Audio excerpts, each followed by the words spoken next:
Hey guys, it's Sarah and welcome back to my YouTube channel. So today I decided to do a little video on the correct pronunciation of foreign luxury brands. And actually, as some of you know, I have a finishing school in China that I started in 2012 in Beijing and now Shanghai. And I actually noticed that my students, who are all adult ladies who were coming to take my etiquette course, they loved purchasing luxury brands, and especially foreign luxury brands, but they didn't always know how to pronounce them correctly, which I completely understand because, I mean, English alone is hard enough, let alone, French, German, Italian, and in the case of one luxury brand, Spanish. So I created a course called The Correct Pronunciation of Foreign Luxury Brands, 奢侈品外文读音, for my students. And since then, for the past, 8-9 years now, it's been a critical module of my hostess course in my etiquette school. So recently, for fun, I posted a little video, a little outtake from me teaching that class to my students here in China, and a bunch of my Instagram followers are sending me brands that they wanted to pronounce too. So I realized, hey, how about I'll just put all those into a little YouTube video and therefore you guys can watch the final little version. And by the way, let me know what brands you guys really want to know how to pronounce. Drop them in the comments below and don't forget to like this video and subscribe to my channel.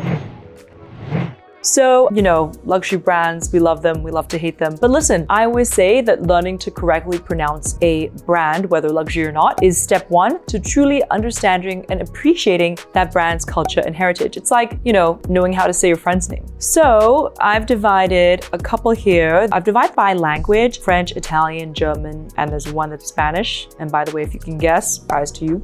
But generally speaking, a lot of the luxury brands come from France, Italy, or from Switzerland, which actually has 4 official languages. They speak French in the French Quarter, like Geneva, which is the area of Switzerland close to France. They speak Italian in the Italian-speaking region, which is close to Italy, for example, like Como or Lugano. And they speak German in areas like Zurich, which is the German-speaking area, which is close to Germany. And actually, did you know that Switzerland has a 4th official language, which is called Romansh, which nobody really knows how to speak now, but it's a 4th. And so usually all the watch and fine jewelry brands, a lot of the watch brands come from Switzerland, and a lot of them come from Geneva, which is the French-speaking part of Switzerland. Today, we're just going to do a general overview. I'm just going to do it based off of what my Instagram followers, what you guys all sent me. So let's dig into French.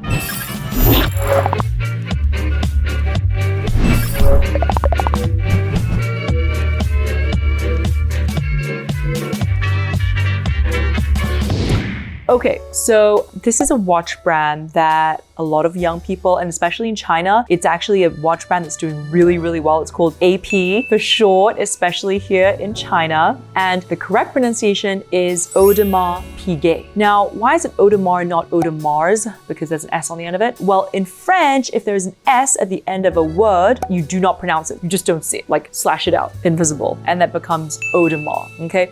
Of course, there are exceptions, and we will come to those in one of the upcoming brands when an S is at the end of a word and we do pronounce it. Now, AU is O. So when you see, for example, coffee goes café au lait, that's AU, okay? The pronunciation is O. So Audemars and then Piguet. Now, a T is similar to an S when it's at the end of a word, and especially when in front of it is a vowel. Remember, vowels A, E, I, O, U. As a general rule, again, don't pronounce it, like you don't see it. So instead of Piguet, which is what we would say using English, it's Piguet. Okay, second brand. Similar, it's a watch brand, men's watch brand. It actually does very, very well in China and also overseas. I believe this watch brand is when sons graduate from college is what their family will buy them as a graduation gift. So very, very nice watch. And again, we have the T at the end of it. So it's Breguet. It's not Breguet, it's Breguet. Okay, on to the C's. This brand, iconic brand, also does exceedingly well in China. In China, we call it Cartier, but it's called Cartier. So remember, it's not Cartier or Cartier, it's Cartier. And that's because the IER at the end of a word in French is pronounced like EA. So you don't roll the R there, it's Cartier. Another luxury brand beginning with a C. And over here, if anything in French has a CH, instead of pronouncing it in English like cha, for example, channel, we would pronounce it as a sh. So it's Chanel.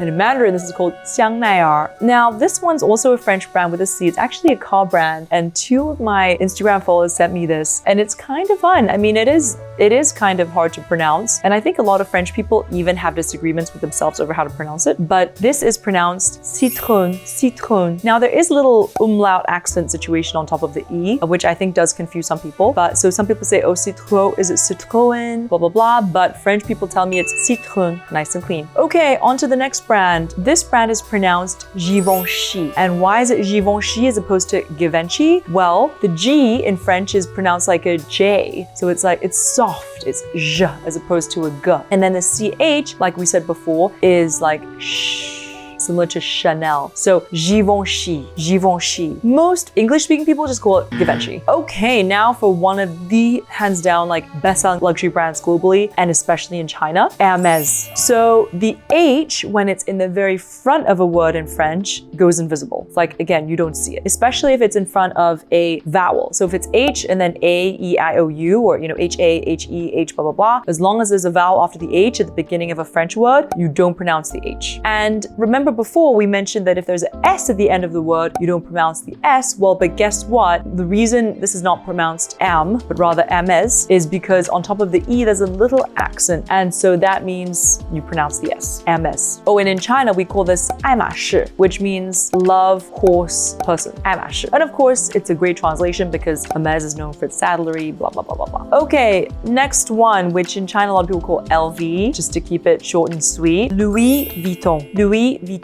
So again, because the S is at the end of the word here, so there's no pronunciation of the S, it's Louis, not Louis, and Vuitton. So for the Vuitton, when you see a U and an I, it's pronounced I, Vuitton. And whenever you see an N in French, it becomes really nasally like back of the throat. Vuitton, Vuitton, Louis Vuitton. So just as long as you don't say Louis Vuitton, I think you're good. All right, another brand somebody asked me was Piaget. Remember, it's not Piaget, it's Piaget. And the reason is because the G is like a J, it's nice and soft, J. And at the end of the word, there's a T, but you don't pronounce it. So it's Piaget, nice and soft. All right, and then here is a brand. It's a watch brand that does exceedingly well in China. It is really, really long, so I can see how it's intimidating, but you can kind of just take this apart in little bite sizes. And remember, the CH is like a sh, and whenever you see the N, it's nasally, it's So, Vacheron Constantin, Vacheron Constantin. And people in China call it Jiangsi, which is actually pretty good, sounds good. And so there, once you know it, it's actually not that difficult. Are you sure about that? Okay, and now for our final French brand, which you guys asked me, is what was formerly known as YSL. And I mean, the second and the third word, okay, don't pronounce the T because it's the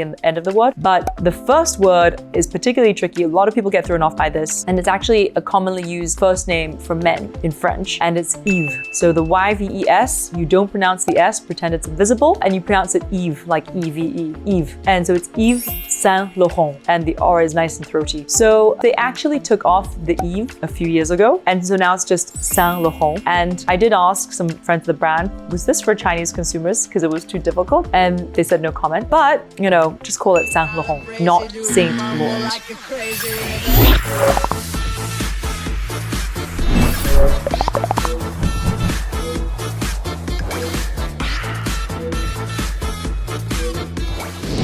All right, so now we're moving on to Italian brands. So Italian brands are actually much easier for Chinese to pronounce because I tell them it's just like pinyin. So in Mandarin, we have characters and we also have pinyin, which is, how you pronounce something. So for example, wo, which means me in Mandarin, would be W-O with a third accent, wo, for the tone. So Italian is basically like pinyin. And the main thing to know here is that the C is like a ch. So instead of a s or a k, the C is ch. You really dig into it. All right, somebody asked me Cerruti 1881. So remember, it's not Cerruti, it's Cerruti. Same with D&G, a brand which was actually doing very well in China until they had that mishap a few years ago where one of their founders on Instagram said very bad things about their Chinese consumers and it was screenshotted, and since then has unfortunately never recovered. In fact, even this year and last year, D&G has been closing stores in China. Real big shame because they were doing real well before that. Dolce and Gabbana. Dolce Gabbana. Again, the C is a ch,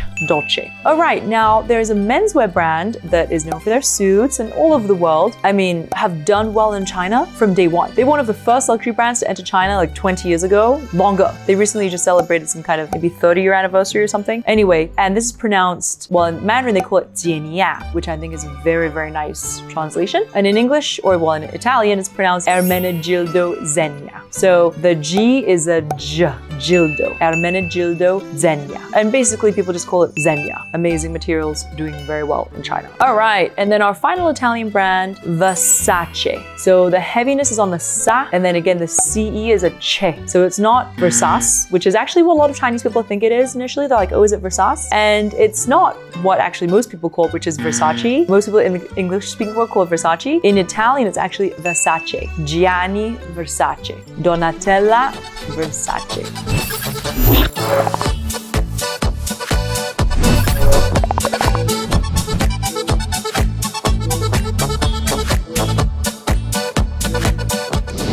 All right, now we will move on to German.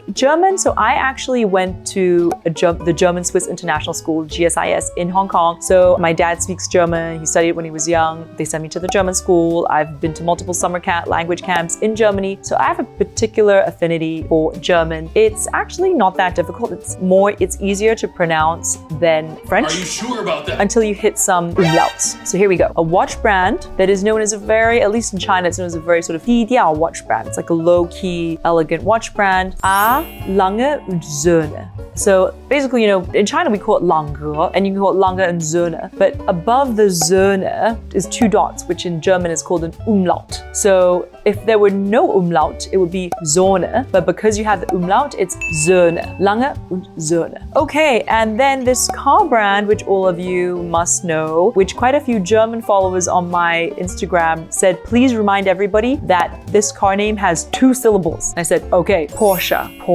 Of course, a lot of people in the English-speaking world just call it Porsche, but if you go strictly by the German name, it's Porsche. German is just so spank me.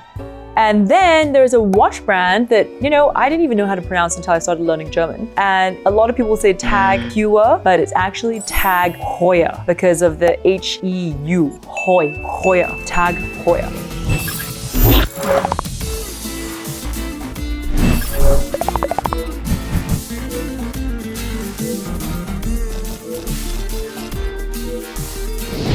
Okay, and then for our final and one and only luxury Spanish brand, obviously there are multiple Spanish brands that are not luxury but are very easy to pronounce like Zara, but there is one that is from Madrid and it is called Loewe. Now this one, I didn't even know until a Spanish friend of mine taught me 10 years ago at Harvard Business School when I was there, because she was doing a project for them. And so it's Loewe. It's not Loey, it's not low. Now, some Spanish friends say that it should be a bit of a B, Loewe, because in Spanish, you know, ve and be are kind of the same. But in any case, if you do use a B to pronounce it, it should be very light. So Loewe. Or you can barely, it's like imperceptible, whether it's B or V. So Loewe or Loewe, either one is doable. And then I wanted to throw in a wild card that 3 different Instagram followers asked me when I put up this poll in my Instagram stories. And by the way, if you are not already following me on Instagram, follow me at Sara Jane Ho. Oh, and if you are on Chinese social media, follow me on Little Red Book, 小红书, 奇遇小姐 Sara, 微博, 奇遇小姐 Sara. Okay, done with that plug. But listen, there's this wild card that I know a lot of you guys sent me to trip me up. FCUK. Who doesn't know how to pronounce FCUK, guys? It's just pronounced FCUK or French Connection UK. All right, so that's today's correct pronunciation of foreign luxury brands for now. If there are any brands you want to know, or if you want to know some categories, like you want me to go through cars or watches or jewelry, blah, blah, blah, drop me a comment below. I'm reading every single one of your comments and I'm going to reply and I'm going to plan my next content. All right, remember to like this video and follow and subscribe to my channel, and I'll see you next time. Bye. Don't forget to like, comment, and subscribe.